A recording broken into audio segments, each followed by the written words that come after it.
पुढची बातमी बघूयात। भंडाऱ्यातील प्रसिद्ध चांदपूर जलाशयामध्ये केवळ 19% जलसाठा शिल्लक असल्यामुळे शेतकरी अडचणीत सापडलाय।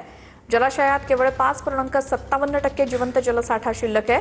40हून अधिक गावातील शेतकऱ्यांना याच जलाशयातून पाणी पुरवठा होतो। सातपुडा पर्वतरांगेच्या कुशीत वसलेलं हे नयनरम्य जलाशय आपण बघू शकता या ठिकाणी।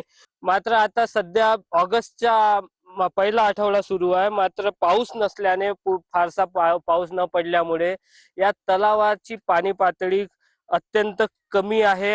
साधारणतः 388 हेक्टर मध्ये वसलेला हा तलाव, या तलावात 28 दशलक्ष घनमीटर पाणीसाठा हा जिवंत पाणीसाठा याची क्षमता आहे। मात्र सध्या परिस्थितीत या ठिकाणी 5.57 दशलक्ष घनमीटर एवढाच पाणी साठा आहे, म्हणजे साधारणतः 19% हा पाणीसाठा या ठिकाणी आहे। सिंचनासाठी मुकणार का असा प्रश्न आता शेतकऱ्यांना पडू लागलेला आहे। नितीन कुथे, TV9 मराठी, भंडारा।